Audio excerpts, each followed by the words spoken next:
This is why the Ethiopian Bible got banned. In the year 325 AD, a silence was manufactured. A silence that would stretch across centuries, continents, and generations. It wasn't created by war, not by nature, but by men, powerful men, who decided that some truths were too dangerous for the world to know. They didn't just hide books. They buried identities. They didn't just change doctrines. They restructured destiny. What if I told you that the oldest Christian Bible wasn't written in Rome, wasn't shaped in Greece, but was birthed in Africa? And what if I told you that every Bible, older than the King James, older than the Latin Vulgate, was deliberately hidden from you? Ask yourself this: why would something so ancient, so powerful, so foundational, be kept from the public? What were they afraid you'd discover? Because this isn't just about history. This is about you, your origin, your spiritual DNA, your inheritance. The truth was too dangerous for the world to see until now. But now, it's resurfacing, and not by coincidence. If you're here right now, listen to these words. It means your soul is responding. You've been searching for something deeper. And it's not just curiosity, it's divine timing. Before I go further, I need you to act, because this message must travel. Subscribe to this channel, not because it's popular, but because it's necessary. Like this video, not for clout, but because truth has to outpace the algorithm. And comment the words "I'm ready," because if your spirit agrees, revelation will follow. You weren't meant to stay blind. You were chosen to see. And today, you're about to discover what they never wanted you to find. The ancient Bible you were never meant to see. They never told you about this Bible. Not in Sunday school. Not from the pulpit. Not even in your seminary lectures. This is the ancient manuscript you were never meant to see. Buried in the highlands of Ethiopia, preserved by a people forgotten by Western scholars and hidden from the mainstream church, lies the oldest complete Christian Bible known to man, the Ethiopian Bible, written in Gay. Before the King James Version ever breathed, before Latin translations circulated through Rome, the Ethiopian canon had already taken root. It wasn't missing books, it had more.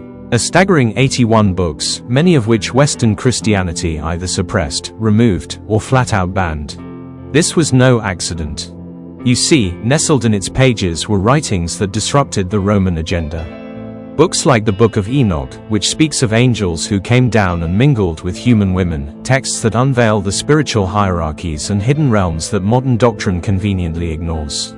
The Book of Jubilees, a detailed chronicle of creation and the law, offering clarity the West didn't want widely known. The Ascension of Isaiah, a mystic vision so powerful it threatened to expose dimensions of heaven most pastors today can't explain. Even Maccabean, a trio of books that aren't the same as the Maccabees you know, texts that speak to deeper struggles between light and darkness, between truth and deception. So why were they removed? Why were they silenced? The answer isn't spiritual, it's political. In 325 AD, the Roman Emperor Constantine convened what would become the most influential gathering in early church history, the Council of Nicaea. But this wasn't just a meeting of bishops, it was a calculated empire-wide effort to control theology. Rome was merging Christianity with state power, and anything that didn't serve its narrative was cast aside. Books that were too mystical, gone. Books that emphasized angelic rebellion, divine mysteries, or prophecy beyond Roman control, erased. Books that validated African theological traditions, ignored. And so, the Ethiopian Bible was left untouched, uninvited to Rome's Great Revision. It remained where the Romans couldn't reach, hidden in the mountains, guarded by monks, and preserved by a people whose spiritual legacy runs deeper than most history books dare to acknowledge. What does that tell you? That truth, real truth, doesn't need the approval of councils or emperors. It survives in silence until it's time to speak. And now, it's speaking to you. This is not just another Bible. It's a spiritual rebellion against a sanitized gospel. A bold reminder that not everything sacred was ever meant to be mainstream. So while the world has been fed a filtered faith, you're about to see what was kept in the shadows. Not because it lacked truth, but because it held too much of it. And for those with eyes to see, the light hidden in Ethiopia is about to shine again. The Black Israelite connection, lineage, legacy, and prophecy. There is a forgotten thread woven through time, a connection so sacred, so divine, that it defies the false histories handed down by empires that rewrote the story of a people chosen by God. And that thread begins to glisten once more when we look to the east of Africa, to a land ancient, royal, and prophetic, Ethiopia. Long before colonizers crafted maps and divided nations with ink and war, Ethiopia stood as a spiritual pillar in the biblical narrative. This is not simply geography. This is divine positioning. Psalm chapter 68 verse 31 whispers across generations, "Ethiopia shall soon stretch forth her hands unto God." That was not a poetic coincidence. That was a prophecy. That was the echo of a future moment, a people destined to awaken, to return, not only to their creator but to their true identity. And who were these Ethiopians, really? The bloodline of kings flows in their veins. Not by metaphor, but by divine right. The Queen of Sheba did not visit Solomon merely as a foreign dignitary curious about wisdom. Her journey was prophetic. From her came the Solomonic dynasty, a royal line that would carry the seed of David through centuries of African soil. That union between Sheba and Solomon was not simply political. It was covenantal. Through their lineage, Ethiopia would hold something few nations could claim, the Ark of the Covenant itself, hidden in Axum. A symbol not only of divine presence but of divine favor, relocated, protected, preserved. But you weren't taught this. You weren't meant to know. You see, the suppression of this truth wasn't accidental. If the world acknowledged that the people of Africa, notably regions like Ethiopia, held Hebrew heritage, it would shatter the illusions that power built. It would mean that the descendants of Abraham, Isaac, and Jacob were not only walking among the deserts of the Middle East, but also in the valleys of Nigeria, the highlands of Ethiopia, the coasts of Ghana, the forests of Congo.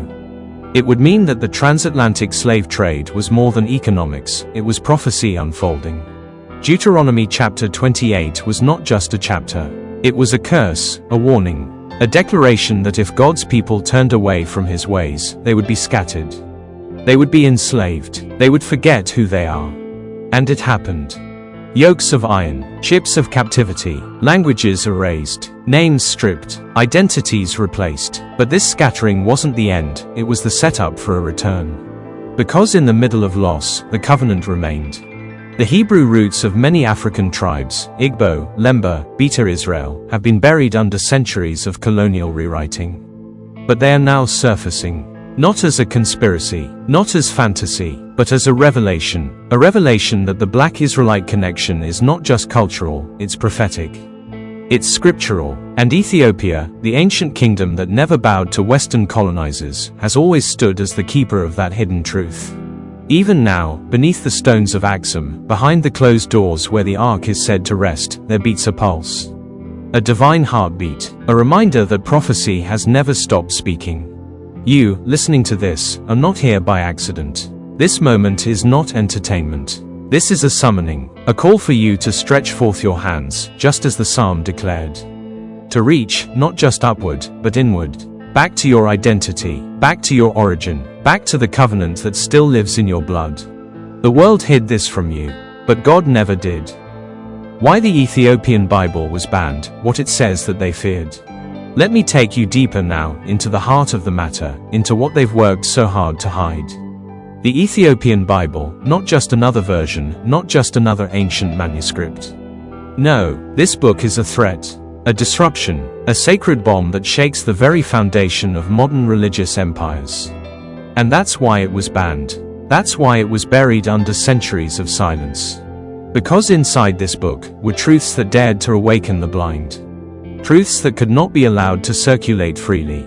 Truths that, if known, would shatter the illusions that have kept generations in chains. The first is one they feared most. A truth they have rewritten, whitewashed, and manipulated beyond recognition. The physical appearance of the Messiah. Not a European man with soft features and blue eyes. No, the Ethiopian canon describes a man of color. Hair like wool, thin like bronze burned in a furnace. A man that looked more like the people who were enslaved than the kings who claimed to conquer in his name. Can you imagine the weight of that? To discover that the one they taught you to fear looks like you. That the same image they tried to shame and demonize is the very reflection of the divine. That is not just information, that is restoration. That is power. And so they feared it. But that's not all. The second revelation in the Ethiopian scriptures speaks directly to identity. Not just who you are, but who you are. It affirms that black people are not cursed, not inferior, not accidental occupants of history. No, they are called, they are chosen, they are divine. The lineage of kings, priests, warriors of light, all flowing through Africa long before colonial ink touched the pages of Western history. The Ethiopian Bible preserves this calling. It does not erase it. It does not dilute it. It boldly proclaims what the world tried to suppress, that blackness is not a burden, it is sacred. And again, they trembled. Because what happens when the oppressed realize they were never meant to be beneath anyone? What happens when they awaken to the truth that their history didn't begin with slavery, it began with royalty? That realization could dismantle entire systems built on psychological chains. But the third truth, oh, this one shook the halls of power. Prophecies, clear, undeniable, written long ago, yet echoing into our present day. These prophecies in the Ethiopian Bible expose spiritual corruption, not just among the so-called unbelievers, but within the very institutions that claim to speak for God. Religious leaders drunk with control. Governments cloaked in piety yet soaked in blood. Kings who wear crosses but betray the very Christ they pretend to serve. The Ethiopian text called them out. Unfiltered, unapologetic. It named names. It drew lines. It didn't ask for permission. And for that, it had to disappear. Because if the people ever realized that the systems guiding their faith were infected with greed, lies, and political agendas, it would burn the whole empire to the ground. And they knew it. That's why this canon wasn't just ignored, it was exiled. But still, it survived. Carried through deserts, hidden in monasteries, whispered through generations, preserved not by power, but by the faithful few who refused to let the truth die. So now you see, this isn't just about an ancient book. It's about awakening. It's about liberation. It's about a truth so dangerous, so raw, so revolutionary, that it threatened the very balance of control across continents. The Ethiopian Bible told the world that those who were enslaved were never slaves in the eyes of God. That those who were made to feel unworthy were royal from the beginning. And that even today, the same voices that silence truth are still afraid of what happens when you finally hear it. They banned it, yes. But truth has a voice that cannot stay silent forever. And today, you're hearing it. Colonial erasure, how Africa's divine library was silenced. They came not just with rifles and redcoats, but with crosses and compasses, with doctrines that dripped not of salvation, but of subjugation. When colonial missionaries set foot on African soil, they weren't merely building churches, they were dismantling libraries of the soul. They branded the ancestral wisdom of the land as superstition. They approached shrines, scrolls, and sacred chants not with reverence, but with contempt, dissecting indigenous theology like it was a corpse on the table of Western academia. What they couldn't understand, they renamed. What they couldn't control, they erased. And what they feared, they called heresy. The Ethiopian Bible, older than the King James, richer in books, layered in spirit, a divine archive. Yet to the Western scholar, it was inconvenient. Too African, too unedited, too powerful, so they dismissed it, labeled it apocryphal, pushed it to the shadows of theological discourse. But the dismissal wasn't passive, it was an operation. In 1868, under the pretense of military conquest, British forces launched a campaign against Emperor Tawadros II of Ethiopia. It wasn't just a siege, it was a scriptural heist. At Magdala, they ransacked the mountain fortress, and among the royal treasures, they found what they had long desired: sacred manuscripts. Bibles, psalters, hymns, chronicles. Books that had never been seen in the West. Books handwritten in gay, bound in leather, kissed by incense and prayer. These weren't relics. They were living witnesses of a divine heritage, rooted not in Rome, but in Africa. The looters didn't just take them. They concealed them. Hundreds of manuscripts vanished into British hands, many locked away in the bowels of institutions like the British Library and the Bodleian Library in Oxford.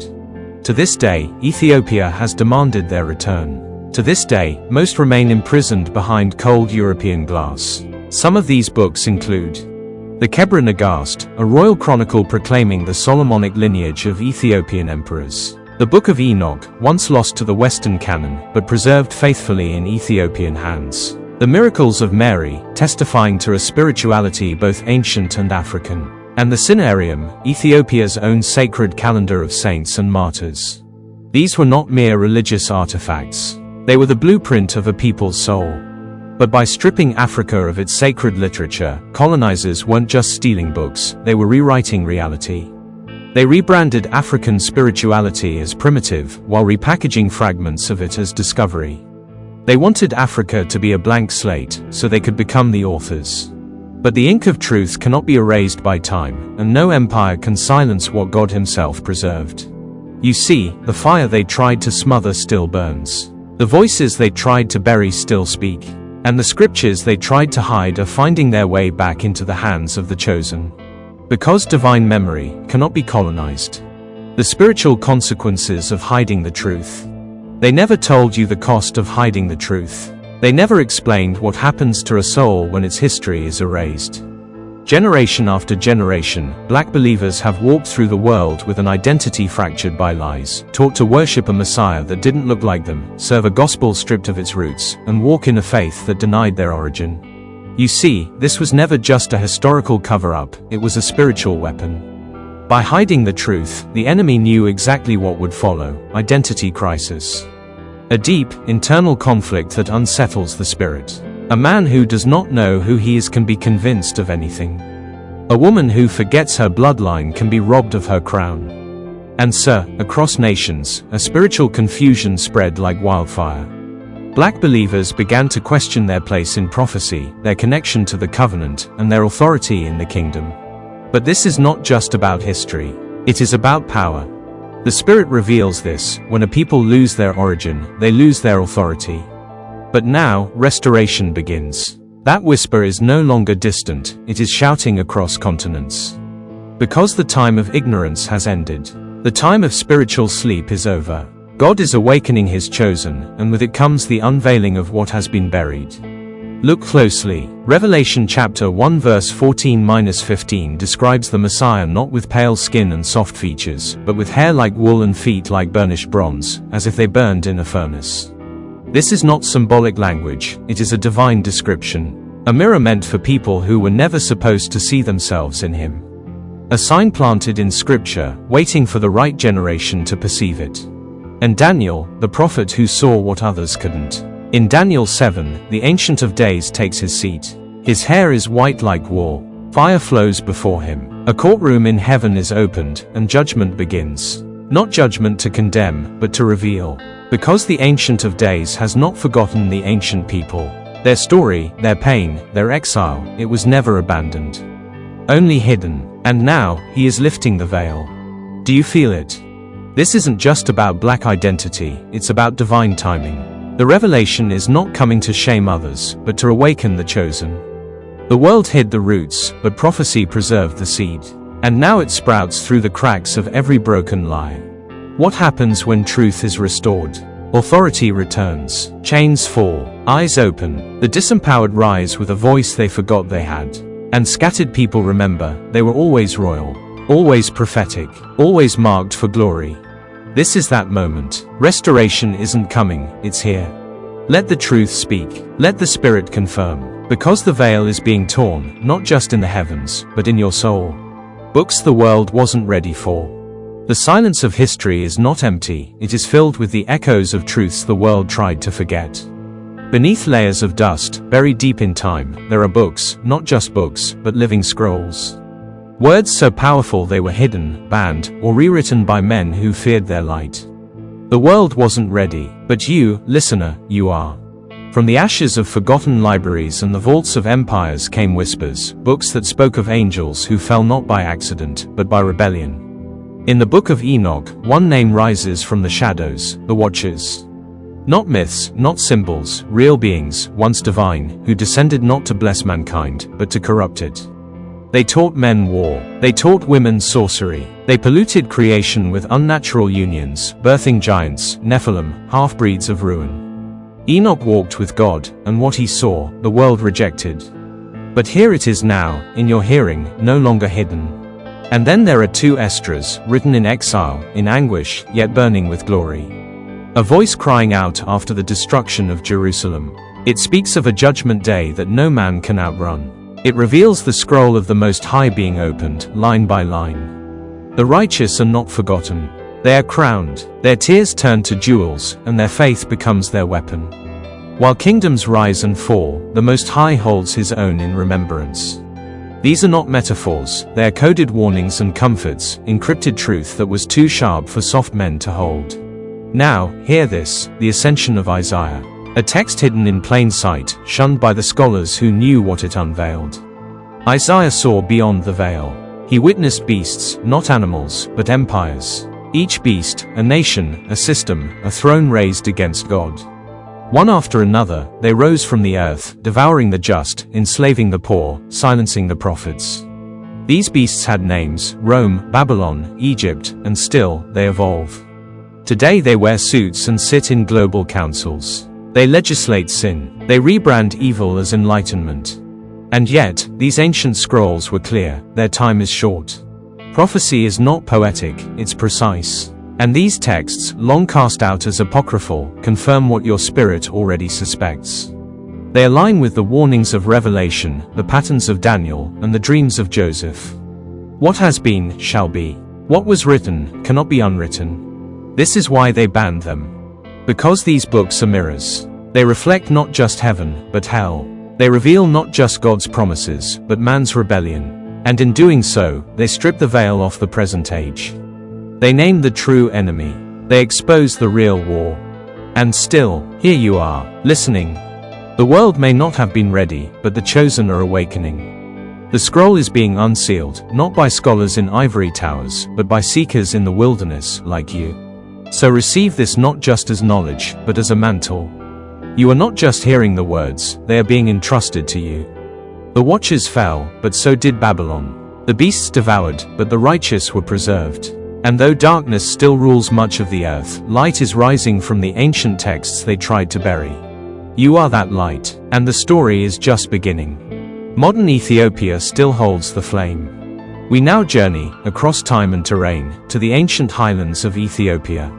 The winds whisper secrets through the stone alleys of Axum, a city cloaked not just in dust and history, but in divine legend.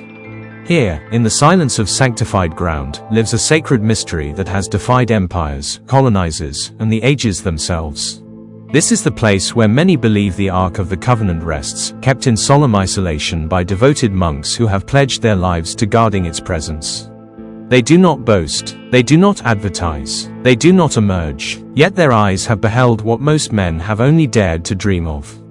Their lives are marked by silence and secrecy, for what they protect is beyond gold, beyond relic, beyond even comprehension. It is here, in this hidden corner of the world, that a living thread still ties us back to the days of David, Solomon, and the ancient priesthood. As we step into the dim light of an Ethiopian Orthodox Tewahedo church, we are met not with performance but with presence. Incense rises like prayers without words, curling into the heavens. Candles flicker beside ancient manuscripts, their Amharic and Gae letters inked carefully by the hands of scribes long gone but spiritually present. This is no museum of Christianity, it is a breathing sanctuary, alive with ancestral rhythm. The scriptures here are not merely studied, they are lived. The same books many in the West have never heard of, Jubilees, Enoch, the Ascension of Isaiah, are still read aloud in Holy Assembly, honored with the same reverence given to Genesis and Revelation. This is not a novelty. This is normal here, and in this very normalcy lies the extraordinary, the survival of spiritual records that others tried to erase, dilute, or forget. The language that carries these truths, Gae, is older than Latin, older than Arabic, perhaps older than most of us could even chronicle. It's not just a language, it's a spiritual DNA passed down through tongues that refuse to be tamed. And as we listen to the chants of these sacred services, we are not just hearing sound, we are hearing memory. Memory encoded in syllables, protected by culture, refined in fire, and wrapped in garments of faith. Imagine the echo of footsteps across stone floors as worshippers approach the altar. Their movements are not hasty. They do not rush. Every gesture, every bow, every whispered chant in Gae feels like a return. A return to a time when heaven and earth still touched temples, when the presence of God was not debated but encountered. Ethiopia is not holding on to something dead. It is holding something holy. Something most of the world let go of long ago without even realizing it. And yet, against all odds, this nation, uncolonized in spirit, though often overlooked, has preserved a fire the world tried to smother. And now that fire flickers before your eyes. The question is, what will you do with this revelation? Reclaiming what was stolen, a call to the chosen. If you're watching this, it's not by mistake. It's not by coincidence. This is a divine appointment, one orchestrated beyond time, beyond space, beyond the limitations of human comprehension. Something ancient is calling you, something that was buried but never broken. Hear me clearly, you were never meant to be ordinary. You were born to remember. Look around you. The systems of this world were designed to erase the truth. They didn't just hide a book, they tried to erase a bloodline, a legacy, a divine inheritance. But what they didn't understand is that truth is like fire. The more you try to bury it, the deeper it burns. And now, that fire is calling out to the chosen, you, to reclaim what was stolen. There is a reason your spirit has always felt unsettled with the surface stories, with the comfortable lies. You've been wrestling with something deeper, something you couldn't quite explain, until now. The moment your eyes glanced over the words, Ethiopian Bible, something in your soul stirred. Because inside those ancient pages are the echoes of your true identity, the part of history they tried to scrub clean. The part they feared would wake up. This isn't just history. This is heritage. This is bloodline. And once you realize what was taken, you can never unsee it. You were fed a version of the truth, diluted, distorted, disfigured, so that you would remain docile.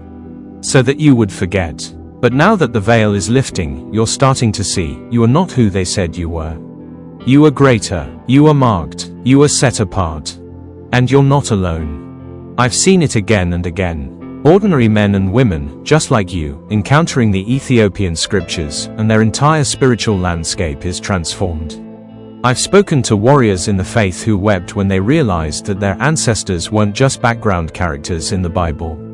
They were the foundation, they were the lineage, they were the covenant.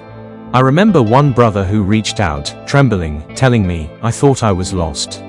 But when I read those banned scriptures, it was like something ancient came alive in me. His voice shook with awe. I finally saw myself in the story. I wasn't just reading it anymore. I was returning to it. This is what they didn't want. They never feared you praying. They feared you remembering.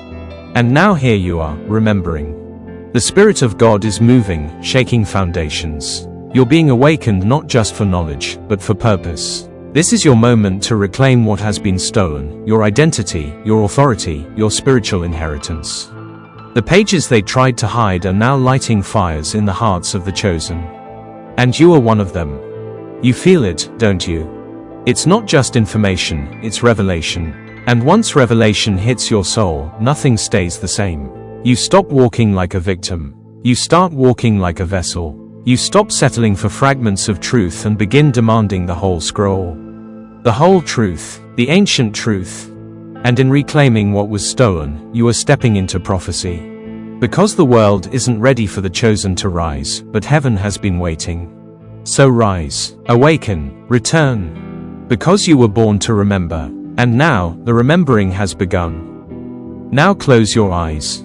There's no distance in the spirit. As I speak, time bends. Heaven leans closer. The veil grows thin. This moment isn't random. It was chosen, and so were you. I need you to breathe slowly. Let the noise around you dissolve. Let the questions, the fear, the doubt, fade into the background. Because what's about to be released is not merely sound. It is spirit, and it is truth. Father, we call upon your presence, not in panic, not in pressure, but in prophetic alignment. Let the bones of forgotten truth rise again. Let the ancient identity of a chosen people, black, royal, scattered, but never forsaken, be restored in full power. Lord, to the one listening who has been told their faith is too radical, their questions too dangerous, their hunger for truth too much, give them peace. Restore their confidence. Let their eyes open, not to fantasy, but to divine memory. Right now, we break every chain of spiritual blindness. Every lie handed down through centuries. Every system that has distorted what you made sacred. We cast it down. Let their ears hear again. Let their heart burn again. Let their spirit recognize the sound of home, the sound of Eden echoing in their soul. Father, to the one who has been disconnected from their origin, give them courage, not just to know the truth, but to walk in it boldly. Let them no longer be afraid of what they carry. Let them no longer apologize for what they are. I declare, the Ethiopian Bible was hidden, not to erase a people, but to preserve a revelation, not to bury history, but to protect prophecy. It was veiled for a time, but now, that time is over. You are not lost. You are not forgotten. You are not late. You are right on time. And now, to every chosen one under the sound of my voice, may the wind of awakening blow through your house. May the fire of remembrance burn through your bones. May the oil of clarity be poured over your mind. You are the continuation of a divine manuscript. Your DNA holds a covenant. Your soul remembers things your mind cannot explain. And now, it is being unlocked.